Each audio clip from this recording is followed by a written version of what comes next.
Malam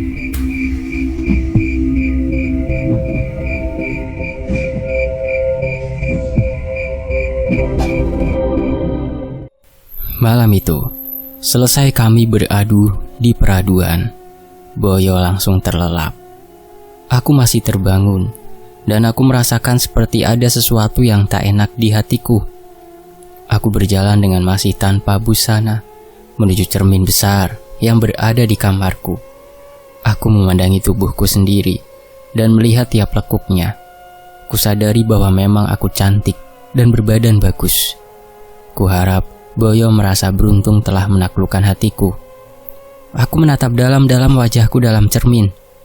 Tiba-tiba, wajahku tersenyum lebar dalam cermin itu, padahal aku tidak sedang tersenyum. Aku takut dan mundur perlahan, tapi bayangan wajahku yang tanpa busana itu masih menatapku dengan senyuman yang menakutkan. Sri, kamu lupa. Kamu melupakan tugasmu. Bentak bayanganku sendiri di dalam cermin. Nyai, maafkan aku, Nyai. Aku teringat bahwa hari ini hari di mana Nyai menyantap tumbalnya. Biasanya aku mengundangnya di kamar yang telah aku persiapkan. Bukan hanya tentang tumbal. Kau mulai terbuai dengan cinta dan melupakan dendammu, bentaknya kepadaku. Aku tak pernah melupakannya, Nyai. Aku hanya menunggu waktu yang tepat, ucapku terbata. Kau lupa kalau aku bisa mengetahui perasaanmu. Jadi kau tak ada tempat untuk bersembunyi dan berbohong kepadaku, bentak Nyai dalam bayanganku yang tanpa busana dan masih menampakkan amarah. Kamu jangan macam-macam denganku, Sri, atau aku hancurkan semua yang telah kau bangun selama ini, tambahnya. Sekarang, siapkan ritualnya. Aku ingin segera makan, tutupnya. Lalu cermin besar itu pecah berhamburan, seolah menggambarkan bagaimana amarah Nyai saat ini. Boyo menggeliat dan terkejut mendengar cermin yang pecah. Ada apa, Dek? Tanya Boyo. Gak ada apa-apa, Mas. Tadi ada tikus dan aku terkejut, lalu tak sengaja melempar kotak bedaku ke cermin, kataku beralasan. Oh, kamu butuh bantuan gak, Dek? Katanya menawarkan bantuan. Tak usah, Mas. Kamu tidur saja, ucapku menenangkannya. Lalu aku mengenakan kain lebar untuk menutupi tubuhku. Aku berjalan ke arah Boyo dan mengecup keningnya. Aku menatap wajahnya dan aku tersenyum. Aku sangat bahagia bisa mencintainya. Aku teringat ancaman Nyai. Lalu aku bergegas ke kamar khususku. Bahkan aku belum sempat berpakaian. Aku hanya membalut tubuhku dengan kain lebar. Sesampainya di kamar itu, aku langsung melakukan ritual. Aku berharap Nyai akan puas, karena aku telah merekrut banyak gadis perawan yang memang itu menjadi seleranya. Aku membakar kemenyan dan mengucap mantra. Lalu aku memejamkan mata. Aku mempersiapkan mentalku, karena mungkin saja aku akan bertemu dengan wujud yang menyeramkan, karena Nyai sedang marah. Tak lama kemudian, aku membuka mata. Dengan perlahan kubuka mataku karena aku sedikit takut. Tak kudapati Nyai di depan mataku. Aku sedikit bingung dengan keadaan ini. Nyai, panggilku. Aku sangat khawatir Nyai meninggalkanku. Apa Nyai sangat marah padaku ya? Hingga dia meninggalkanku, gumamku. Tiba-tiba, suara benda berputar di atas kepalaku. Belum sempat aku melihat ke arah suara itu, benda itu telah jatuh dan menancap di depan tempat dudukku. Sebuah belati. Apa maksudnya ini? Gumamku. Belati itu tampak mengkilap terkena cahaya lampu Petromax di kamarku. Gagang belati itu berwarna emas dengan ornamen berlian hijau muda. Aku mendekat ke belati itu dan mencabutnya. Setelah aku cabut, terdengarlah suara Nyai di telingaku. Dan kemudian suara itu menggema di seluruh kamar itu. Sri, dengarkan aku. Kali ini aku ingin kau sendiri yang menghabisi tumbalku dengan belati yang kau pegang itu. Karena aku ingin tahu sejauh mana kesetiaanmu. Kau paham, Sri? Ucap Nyai Banowati dengan suara menggema. Aku sempat ragu. Tapi setelah beberapa kali aku mengalami kejadian berdarah, aku kira aku takkan takut lagi melaksanakan perintah Nyai. Baiklah Nyai, panjenengan mau yang masih perawan atau yang weton tertentu? Tanyaku pada Nyai. Kemudian Nyai Banowati tertawa melengking hingga memekakan telinga. Dengarkan aku baik-baik Sri. Tumbal yang aku mau adalah Boyo, ucap Nyai disertai tawa yang mengerikan. Aku terenyak hingga tak bisa berkata-kata, dan tanpa sadar belati itu jatuh dari genggamanku. Aku tersentak menerima perintah dari Nyai. Bagaimana mungkin aku bisa membunuh orang yang paling aku cintai? Padahal baru saja aku merasakan indahnya cinta. Apakah aku memang tak diizinkan untuk bahagia? Sungguh hal ini membuatku bingung. Sri, kenapa? Kau masih ragu? Kau tak mau mengikuti perintahku? Atau kau mau meninggalkanku demi sampah itu? Aku sudah bilang kepadamu bahwa aku akan selalu melindungimu. Jadi kau tak butuh manusia lemah itu yang justru dia hidup karena bantuanmu. Kau tolol Sri, bentak Nyai dengan suara menggema. Tapi Nyai, aku mencintainya. Aku tak ingin kehilangan dia. Aku seperti merasa hidupku indah ketika aku bersamanya. Tolong Nyai, panjenengan boleh mengambil sebanyak apapun karyawanku, tapi jangan Mas Boyo, ucapku memohon dengan terisak. Bodoh, benar-benar bodoh. Hatimu terlalu mudah ditipu oleh cinta. Bahkan cinta itu bisa saja merenggut nyawamu. Pasti kau tak sadar kan Sri? Ucap Nyai Banowati yang hanya berupa suara menggema di kamarku. Aku tak bisa menerka kata-kata Nyai Banowati, dan aku kini mencoba untuk mendengar penjelasannya. Kamu lupa, kau belum memanggil pulang Darseno dari pedang Boyo, sehingga Darseno mengikuti kemanapun Boyo pergi. Dan ternyata Boyo kekasihmu itu punya rencana busuk. Panggil Darseno sekarang, biar dia yang menjelaskan Sri. Aku malas berbicara dengan wanita bodoh sepertimu, umpat Nyai Banowati masih dengan suara menggema. Apa? Apakah benar ucapan Nyai? Tak mungkin Boyo sejahat itu Nyai, gumamku dalam hati. Hei gadis bodoh, aku bisa dengar isi hatimu. Kalau kau tak percaya cepat panggil Darseno, perintah Nyai dengan tegas kepadaku. Aku memejamkan mata dan memanggil Darseno. Tiba-tiba asap hitam mengepul memenuhi ruangan. Kemudian asap itu membentuk sebuah tubuh manusia. Lalu ketika asap mulai menghilang, terlihatlah sesosok manusia berdiri di depanku. Darseno, apakah benar Mas Boyo ingin mengkhianatiku? Tanyaku tanpa basa-basi ke Darseno. Lebih baik Mbak Sri lihat sendiri, balas Darseno. Kemudian Darseno berjalan mendekatiku. Dia memegang ubun-ubunku, lalu kami saling berpandangan. Aku melihat pupil matanya membesar.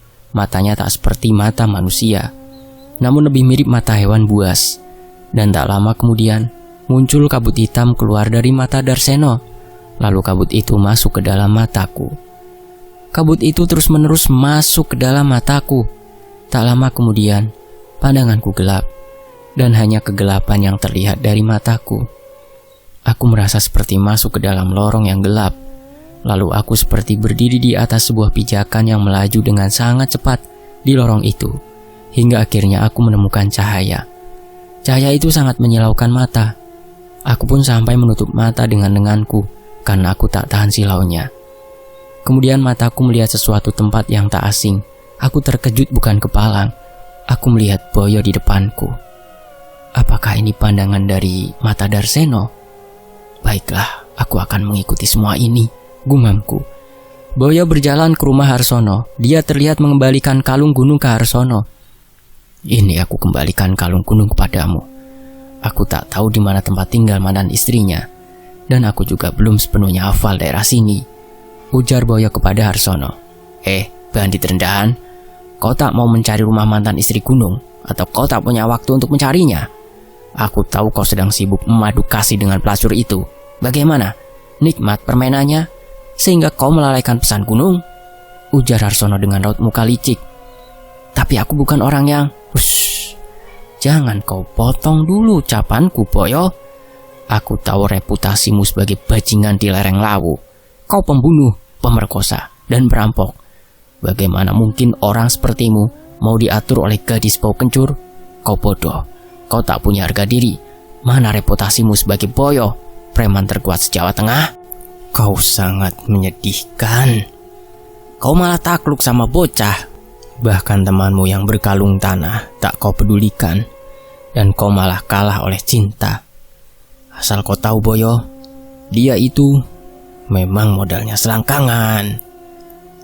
Dulu dia menyerahkan keperawanannya kepadaku demi bisa mendapatkan uang. Tapi kau lihat Boyo, setelah dia kuberi banyak uang dan dia sukses, dia mulai ingin menghancurkanku. Bisa-bisa nanti kau yang dibunuh olehnya. Kau tahu dia punya kekuatan aneh? Karena dia bersekutu dengan iblis. Semua karyawannya sudah dia jadikan tumbal.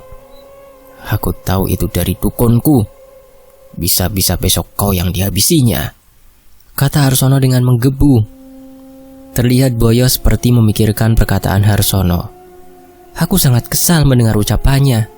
Ingin sekali aku menampar muka Harsono, tapi aku mencoba bersabar dan ingin mengetahui apa yang mereka rencanakan. Jadi, apa yang kau mau dariku? Tanya Boyo kepada Harsono. Harsono manggut-manggut, lalu dia menghisap rokoknya dan tertawa. Hingga asap rokok pun mengepul di bibirnya ketika dia tertawa. Bagus, dengarkan aku baik-baik. Biarkan dia terus terhanyut dalam cinta. Aku tahu kau juga masih ingin menikmatinya kan? Hah? Memang gadis seumuran dia sangat lembut dan manis. Jujur aku pun ketagihan. Tapi dia gadis yang berbahaya. Nanti Jumat lagi, saat iblis ular itu menikmati tumbal, kau bunuh gadis keparat itu. Karena kata dukunku, setelah ular itu menikmati mangsa, maka dia akan tertidur dan dia pasti tak akan menjaga gadis sialan itu. Kau bunuh gadis itu dan bikin para centeng panik. Buat seolah dia mati karena kecelakaan. Setelah penjagaan rumahnya longgar, aku akan mengerahkan pasukanku untuk menyerang rumah dan membakar pabriknya. Kita buat seolah kematiannya karena kebakaran. Setelah itu kau tahu lanjutannya kan? Kau dan aku akan berbagi hartanya. Dan kita bisa mencari sebanyak mungkin wanita muda yang manis untuk kita mangsa. Kau paham Boyo? Itu hal yang sepadan untuk kematian anak buahmu. Pikirkan Boyo, gunakan otakmu, ucap Harsono menggebu. Boyo terlihat berpikir keras. Lalu dia menjulurkan tangannya kepada Harsono. Mereka berdua berjabat tangan. Ingin aku berjalan menghampirinya dan menampar muka mereka. Namun tiba-tiba aku kembali seperti tersedot dalam lorong gelap tadi. Lalu aku pun kembali ke dalam kamar khususku. Aku sangat terkejut. Bagaimana mungkin orang yang selama ini kucintai ternyata ingin menghancurkanku? Hatiku sangat hancur dan dendamku ke Harsono makin berlipat-lipat. Aku mulai meneteskan air mata. Sangat sakit rasanya dihianati. Padahal aku benar-benar mencintainya. Kenapa? Kenapa semua ini menimpaku? Sementara itu, Sri, kau kira cuma iblis yang tak bisa dipercaya? Manusia itu bisa jauh lebih jahat dari iblis. Makanya mereka yang memujaku dan meminta kekayaan berakhir seperti yang kau lihat di pagar itu. Bayangkan jika aku tak berada di sampingmu. Mungkin kau telah mati dari dulu. Sekarang dengarkan aku. Aku ingin kita membalas kelicikan mereka. Dan ini kesempatanmu menghancurkan Harsono, kata Nyai Banowati. Aku menghapus air mata yang meleleh di pipiku dan mulai mendengarkan apa yang diinginkan Nyai. Aku menyimak dengan seksama perintah Nyai. Di sisi lain, malam ini aku tahu malam yang direncanakan Harsono dan Boyo. Selesai aku membuat rencana dengan Nyai, aku berjalan kembali ke kamarku. Aku membuka pintu perlahan. Mataku langsung tertuju ke ranjangku dan kulihat tak ada Boyo di ranjangku. Burak! Tiba-tiba pintu kamarku tertutup. Belum sempat aku menoleh, aku merasakan benda dingin menempel di leherku. Bukan hanya dingin, benda itu terasa sangat tajam dan terasa lengan yang kuat mencengkram tubuhku. Selamat tinggal, Sri. Suara Boyo terdengar di telingaku. Sring. Suara pedang Boyo menggores leherku. Namun, tubuh yang digorok oleh Boyo seketika berubah menjadi asap hitam. Karena itu bukan tubuh asliku. Tubuh yang digorok oleh Boyo itu adalah jelmaan Darseno. Asap hitam pekat mengepul dari tubuh yang digorok oleh Boyo. Lalu asap itu memenuhi ruangan dan berubah menjadi harimau yang sangat besar. Saking besarnya, harimau itu sampai memenuhi kamarku. Harimau itu mengaum dengan sangat menyeramkan dengan menampakkan taringnya yang tajam. Pelan-pelan harimau itu berjalan mendekat ke arah Boyo dengan tatapan mata tajam dan mengerikan. Boyo tercekat, dia ketakutan. Dia sampai menjatuhkan pedangnya karena dia begitu takut dengan harimau yang begitu besar. Tiba-tiba muncul di hadapannya. Dia mundur perlahan. Tubuhnya membentur tubuhku yang tanpa dia sadari, aku sudah berada tepat di belakangnya. Tanpa aba-aba, aku langsung menjambak rambutnya dari belakang dan menggorok lehernya dengan belati yang diberikan Nyai kepadaku. Aku sengaja tak membiarkan dia berbicara dan beralasan lagi, karena aku tak mau hatiku luluh lagi dengan ucapannya. Darah menyembur dari lehernya. Aku masih belum puas. Kujambak rambutnya hingga kepalanya tertarik ke belakang. Kertak-kertak. Suara bagian tulang lehernya patah ketika ku tarik kepalanya ke belakang, sehingga luka di lehernya makin menganga dan darah makin menyembur deras. Aku merasakan sensasi aneh ketika rintihannya berpadu dengan suara darah yang menyembur dari otot lehernya. Aku pun berteriak geram sambil terus menarik kepalanya. "Mati gue biajingan!" umpatku kepadanya. Lalu ku tendang tubuhnya dari belakang hingga akhirnya dia terjerembab dan jatuh ke depan dengan darah yang masih mengucur dan menggenangi lantai kamarku. Aku lalu berteriak memanggil para centengku yang berjaga di rumahku. Lalu mereka datang dengan tergopoh-gopoh masuk ke dalam kamarku. "Ada apa, Mbak Sri?" tanya Dipo, salah satu centengku. Aku masih diam, terengah-engah dan belum menjawab. Lah itu si Boyo kenapa?" tanya Atmo dengan keterkejutan. "Dipo, Atmo, kalian panggil teman-teman kalian untuk bersiap. Kalau bisa sebanyak mungkin. Jangan lupa, Mas Joko juga kalian ajak ya. Rumah dan pabrikku mau diserang kelompok Harsono. Nanti kalau sudah sampai sini, kalian tunggu di luar rumah. Suruh juga mereka bawa minyak tanah sebanyak mungkin dan jangan ada yang masuk rumah. Terus bagian dari kalian datang ke pabrik dan jangan lupa bawa senjata karena mereka akan menyerang dan membakar pabrik. Anak-anak yang masuk kerja malam suruh pulang sekarang juga. Bilang ke mandornya ini perintah Mbak Sri. Cepetan ya!" perintahku ke Dipo dan Atmo. Aku tahu kelompok Harsono menunggu aba-aba dari Boyo untuk menyerang rumahku dan untuk membunuh centeng-centengku. Sebagian dari mereka juga ingin menyerang pabrik dan membakarnya. "Darseno, lakukan tugasmu," perintahku kepada Darseno. "Baiklah, Mbak," jawab Darseno. Aku berganti pakaian untuk segera meninggalkan rumah. Tak lupa aku membawa barang-barang yang berharga. Beberapa centengku telah bersembunyi di semak-semak yang tak jauh dari rumahku. Aku mengamati mereka dengan seksama. Ini adalah hal yang sangat gila, karena aku tak pernah menyangka kalau Harsono sebenarnya punya rencana selicik itu kepadaku. Bahkan si bodoh Boyo bisa dia pengaruhi, dan dia mengkhianati cintaku yang tulus kepadanya. Aku begitu bodoh. Bahkan aku sempat melupakan dendamku ketika aku terbuai oleh rasa cinta kepada Boyo. Hampir saja tanpa sadar aku mati jika tak diingatkan oleh Nyai. Aku menyuruh Darsono masuk ke jasad Boyo sehingga Boyo bisa bangkit kembali.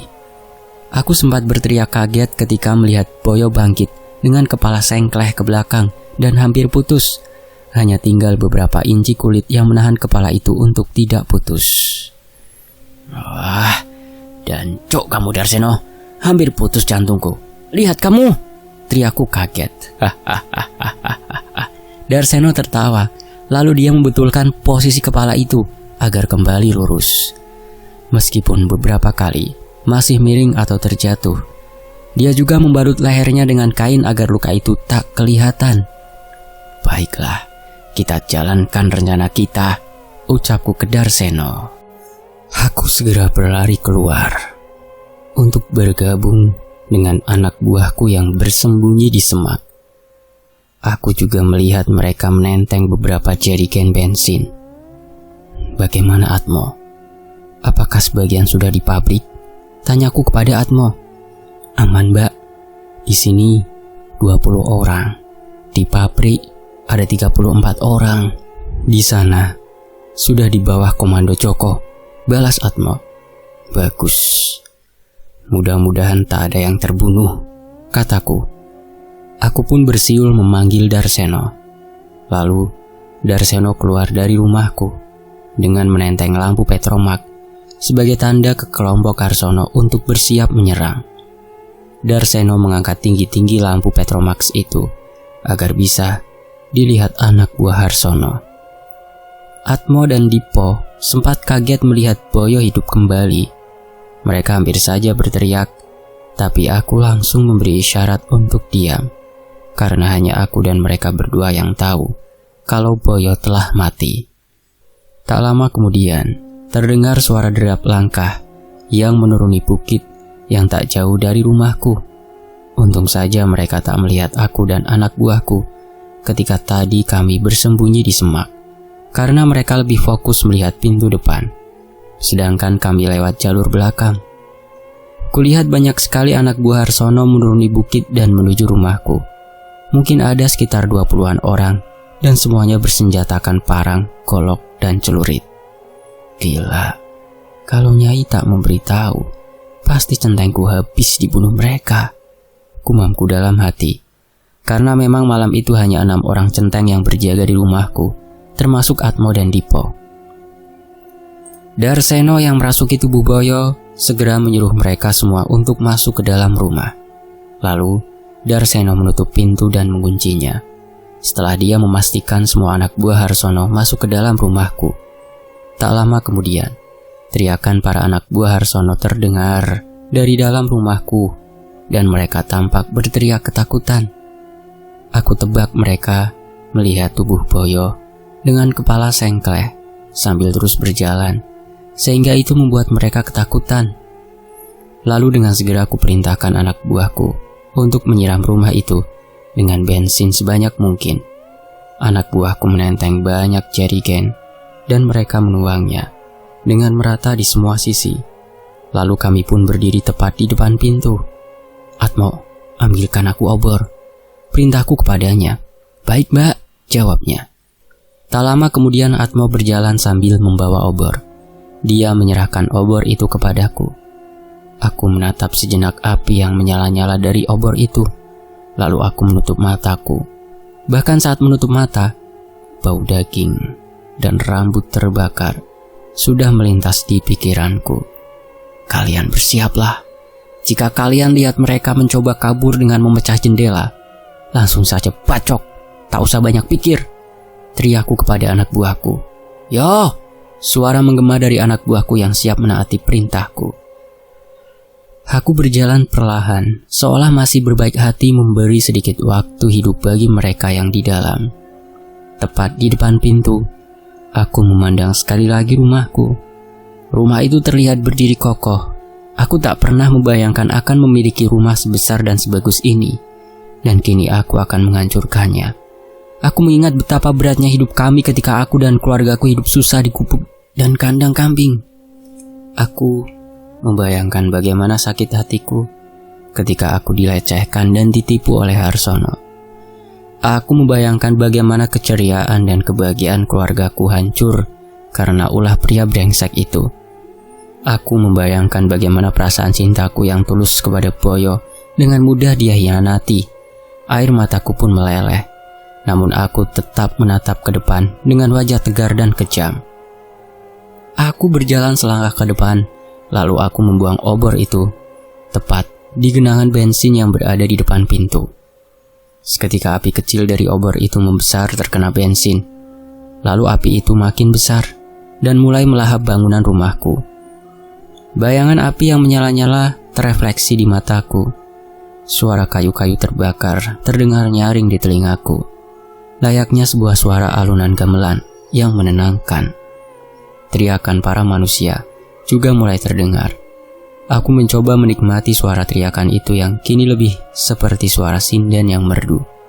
Bau rambut dan daging terbakar mulai merasuk ke dalam hidungku, dan aku merasa bau itu adalah bau kemenangan untukku.